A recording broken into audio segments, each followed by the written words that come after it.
Welcome back to the SCIF. This is the Green Beret Life. I'm Matt. That's Stu. Thank you for joining us again. We've got a busy show tonight. We are broadcasting on YouTube, Odysee, and Rumble. Stu, what's on the docket tonight? We've got a few things tonight, Matt. There's some rumblings going on with Social Security, Medicare, Medicaid. We're going to talk about that. There's this story of this Maryland individual that's been deported. The Democrats and judges are fighting to get him back into the country. The EU looks like they're willing to come to the table on these tariffs, and it's amazing how everyone has been. These tariffs are going to burn down the country. The sky is falling. We're never going to survive, and it's all Trump's part of the deal. The big ask, you make it hurt, and they'll capitulate, and that we'll talk about that. There's been an arrest by the FBI on this suspect over he firebombed a GOP office building, I believe, as well as several. GOP party in New Mexico, and then a bunch of Tesla dealerships, and he's a gay scientist. Well, he looks exactly as you would expect, and we'll discuss that in a bit. There's an interesting story here, and I know we all feel for them, and we can all we can all feel their pain with Harvard, possibly losing their tax-exempt status. Yeah. Yeah. And then just a couple of other things that, whatever else, shows up, whatever people bring up. Hey, Hurricane's back. Haven't seen him in a long time. Welcome, Hurricane. Welcome, Troy. Appreciate you guys showing up. Good to see you guys. Absolutely. So what story do you want to start with? First of all, what do you think of YouTube? I don't know. I was at one point I was thinking, they might not be that bad, and then it's like, no, it's YouTube not. Sucks. They suck. Yeah, YouTube sucks. So, what story you want to start with tonight, and then we'll, for those of us that are on YouTube, we're going to only be on here for a short period of time, and then we're going to switch over. YouTube sucks, and we're basically trying to pull as many people from YouTube over to some of these other platforms that allow you to speak freely, because YouTube does not allow you to speak freely. So we will go from there. But what do you want to start with, Stu? Let's see. What would be YouTube safe? Well, that's a crap sheet. Let's start with the Harvard story. We'll look at that one first. Well, basically, I think it's astounding to everybody to understand that these universities, it started with Columbia and now Harvard. Harvard is getting $2.2 billion in taxpayer money. Now, this is amazing to me, and I think the big story with me that doesn't seem like to be a big story with anybody else is that Harvard is a private school.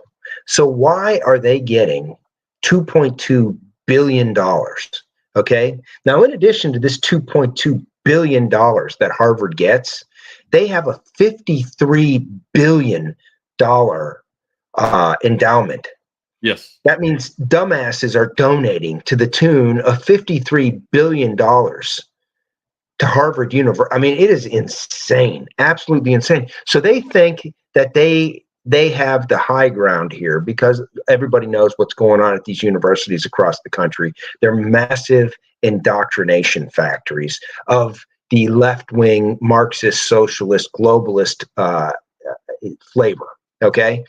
And there's been massive anti-Jewish sentiment going on universities across the country.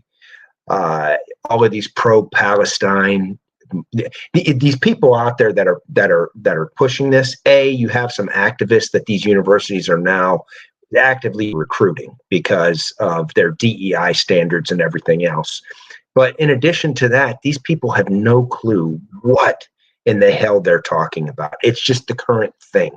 It's the current thing, and they think they're going to fight against the patriarchy and this horrible country because this is all they've been taught.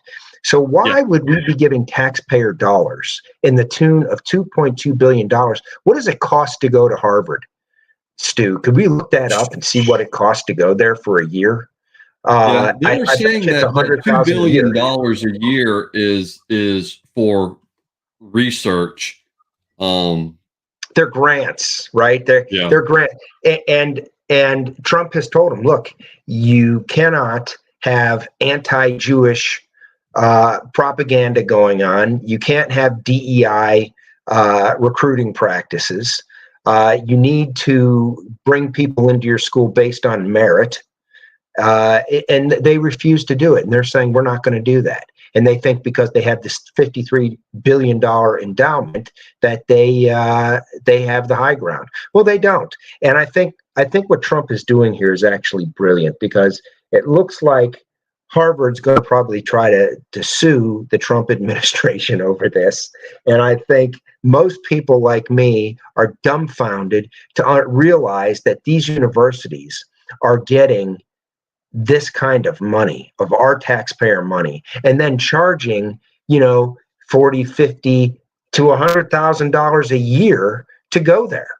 Right, Matt, $82,866. The tuition alone is $56,000.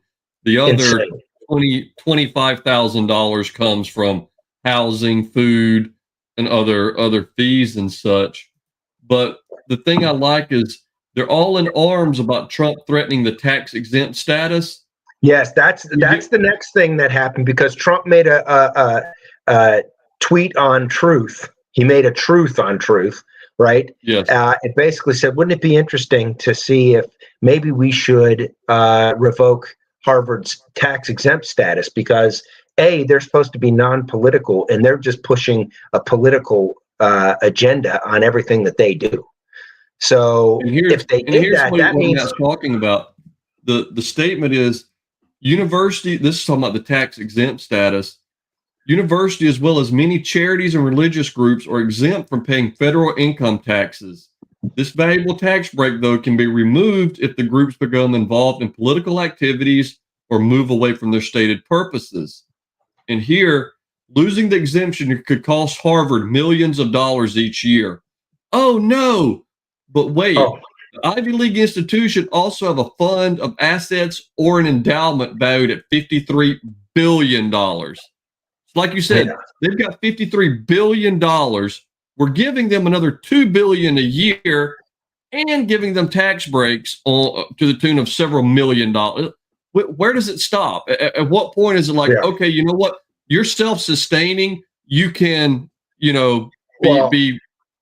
Well, why don't they just pay their fair share, Matt? Well, exactly. And the funny thing is, if they lost their tax-exempt status, that means when somebody donated to Harvard, it's no longer a tax-free donation. Yes, it's no longer a tax-free donation, which means all of that shit would dry up and their $53 billion endowment would shrink significantly. So good.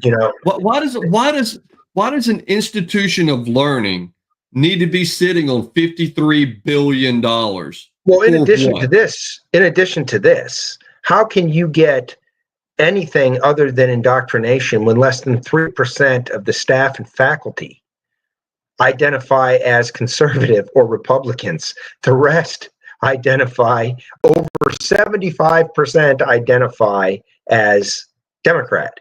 Yeah, you're getting what? I mean, look. These people look exactly like you would expect. Look at these miserable. That is not the face of a happy educator right there. No, and the one back there to the left, see their back. See right there, yeah. I mean, last time I saw a mouth like that, it had a hook in it, right? So,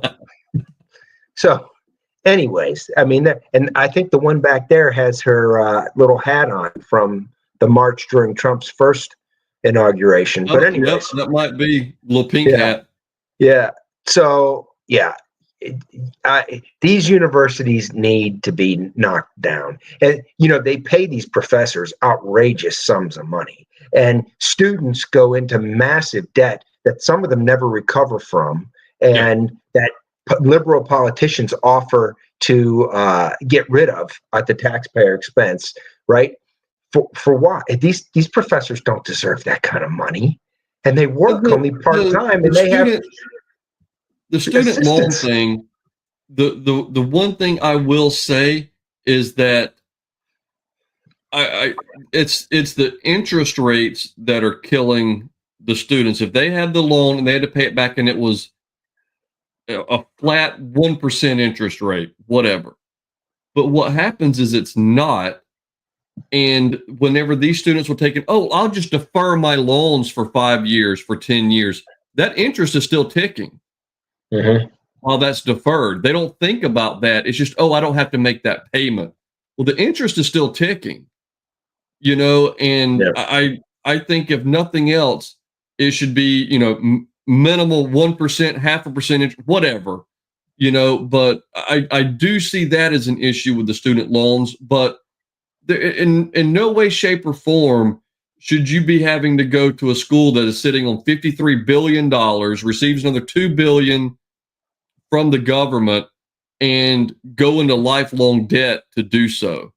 It's something has to give. We need something has to give, because this is creating a huge financial burden on the country. And she says here, educate, don't capitulate. The problem is their education is down because they're using DEI in order to bring students in. And if you're using DEI in order to bring students in, you're automatically taking the elite status and throwing it in the trash, right? Let me see if I can find it. There was a story I found I was going to bring up, but I didn't. But you brought that up. So let me see if I can remember where I saw that story. But go ahead. I'm sorry. Well, spending time in Minnesota, right? There's a lot of people from the third world there, okay? There's a huge community from the third world. Everybody knows what I'm talking about, right? And it amazes me how these people come to this country with a extremely rudimentary education at best. And somehow they're getting multiple degrees. They'll tell you when you talk to them, they're not paying for any of this, right? So they can go and get these degrees at the University of Minnesota and Macalester, hugely expensive schools. Macalester expensive, especially. And they're getting these degrees, and it's like, how in the hell would you be able to graduate? That's another thing that needs to be investigated, right? Because somebody that comes from a third world country with a rudimentary education, right? These are sub-Saharan countries, right? Yeah. And I just question the fact they're so easily able to get these degrees and pass this, coming from where they came from. That's it's amazing. Here's the story I found, Matt. You're talking about that. This right here: Ivy League schools reject the U.S. teen with 4.0 GPA and launch an app that's making $30 million a year. Of course. I wonder why. Hey, show a picture of him. Show a picture of this kid. I wonder why. My parents have very good friends. This was years ago, whose daughter went to one of these schools I'm not going to name which one. Okay. Went to one of these schools, had a 4.0, couldn't get into medical school. 4.0. She was pre-med, could not get in to medical school. In fact, it was one of the ones down here, right? Okay. And had to end up going to medical school in overseas, right?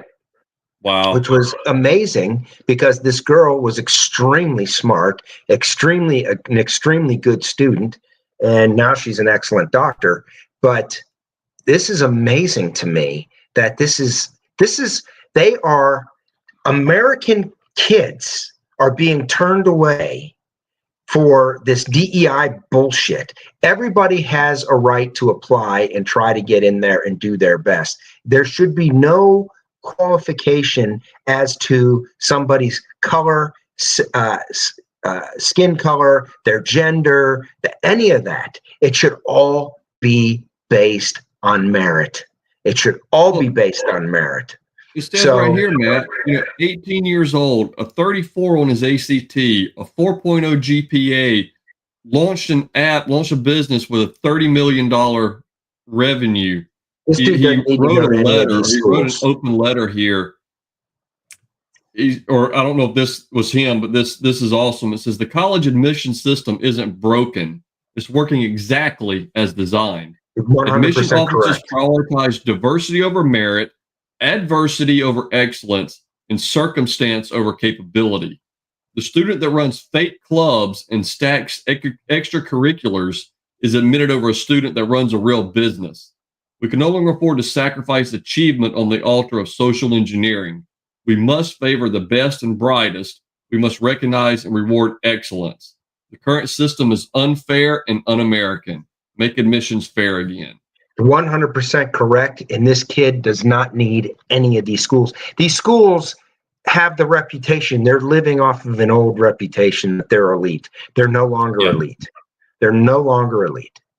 And there's so much of it, like you said, that is nothing but the reputation of hell, not even the last century, not even this century. They haven't. It's everything's turned into social justice, and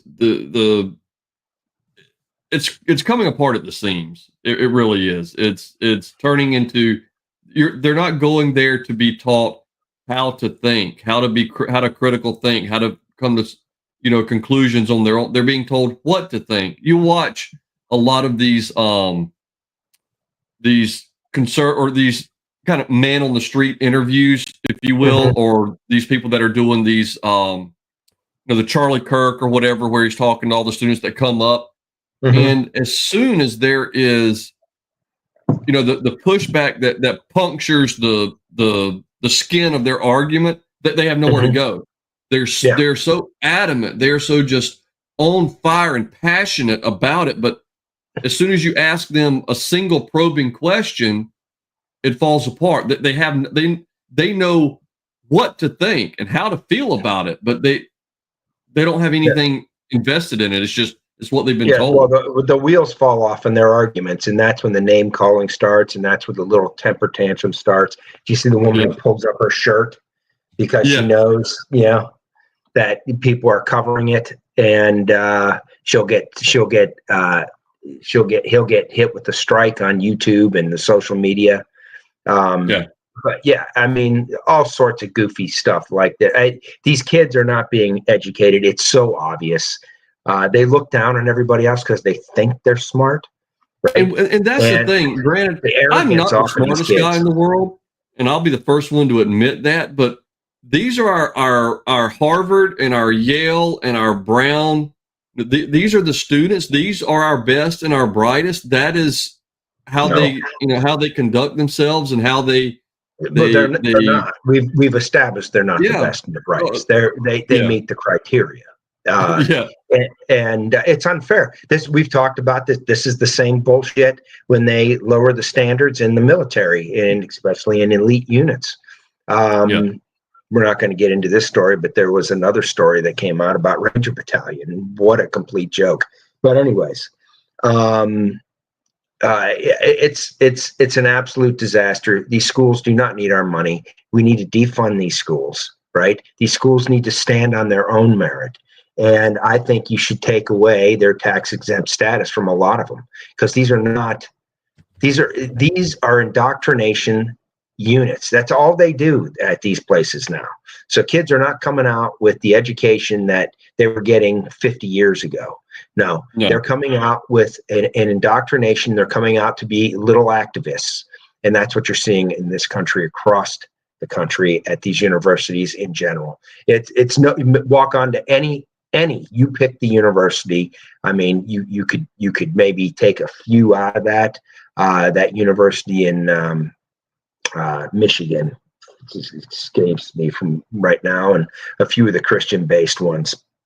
But beyond that, you step onto any university, and you're going to get the same propaganda at every single one of them. You interview the students there, you're going to get it's going to be like a cookie cutter. Boom, the same. Whether it's here and whether it's here, even in Florida, whether it's in California, whether it's in Massachusetts, whether it's in Ohio, you're going to get the same bullshit. These universities need to be defunded. They need to stand on their own merit. When they stand on their own merit and they have to compete, right, then you'll start to see all of this change again. And quite frankly, we need less people going to college and more people learning trades in this country, to be quite honest with you. And if you want to make money, go learn a freaking trade. If you want to make money, go. Those dipshits will look down on you, but we've already established a lot of these kids are coming out complete idiots, right? So go learn a freaking trade, and you can always upgrade your education along the way, right? There's online processes now.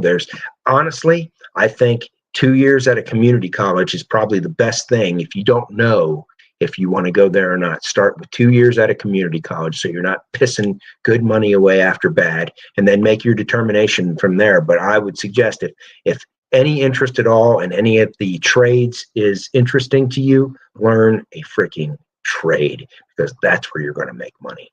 Well, you and I know, Matt, if you're going to school, your first 2 years are your core classes bullshit. Anyway. Yeah, the bullshit classes.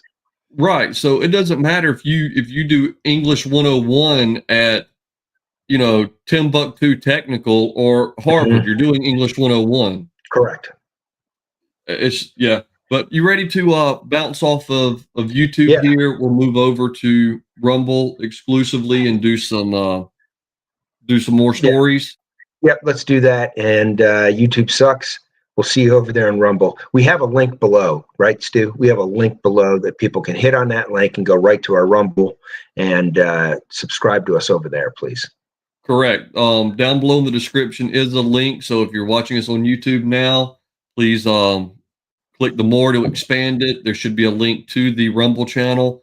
If there is not, you can just go to Rumble and is the Green Beret Life there as well. And we will see you on the other side. We're going to remove YouTube.